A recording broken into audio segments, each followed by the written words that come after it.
Now, let me just give a little bit of preface on your business itself. So Sam runs two brands, as he was saying. He runs the Phoenix Grill in Waltham, and he runs this new concept kitchen, a dark kitchen, which I'd like you to elaborate on a little bit after. But this is called Health Point 55. And the entire concept for his business is that he creates meals based on the glycemic index.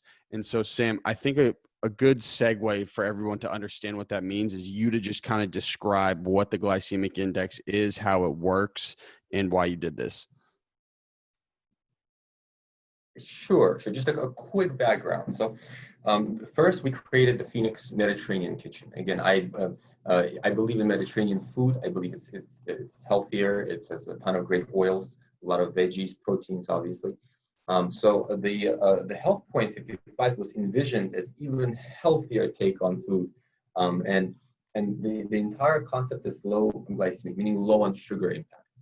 By the way, it is in part inspired and dedicated to my grandmother, Margot, who she's alive, but she does have an advanced form of type 2 diabetes. And it pains me to see what sugar is doing to her body. It's just not pretty.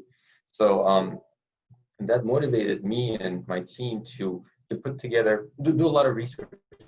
We did a lot of research before we embarked on this journey. And the COVID the window of opportunity gave us that time to kind of just put it all together and actually launch it. So what glycemic index means, it's a measure of how much a food spikes the sugar in your system. So there are certain foods you eat, and afterwards it either the food spikes your blood sugar instantly and you get the sugar rush, sugar high, or it does so in a more gradual way. Depending on how much it spikes your blood sugar and how your organism reacts to it, you will have certain effects. In the most extreme form, it's with folks who are diabetic. If they get a spike in sugar right away, their body cannot adapt, so their insulin release isn't the same, and they cannot take out the sugar out of the bloodstream fast enough, and that can lead to serious issues.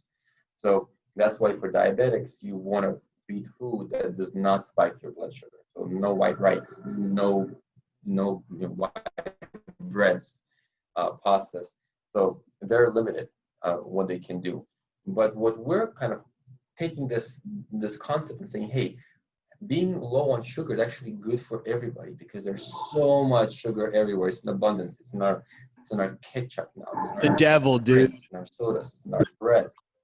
So we're thinking now, why not reduce sugar across the board and make it not just for diabetics and pre-diabetics, but for regular healthy folks so they can maintain their health and not have to find cures when they're 50s, 60s, and 70s from diabetes. Well, listen, I think that you and I quite clearly are pretty infatuated and obsessed with the idea of diet and tailoring your lifestyle around your diet and making things work for you. But I think for the average consumer, they honestly don't really care about the glycemic index. It just seems like it's another term that's like, dude, this is just another thing I have to look at and care about. I don't even really know what calories are, nutrients are.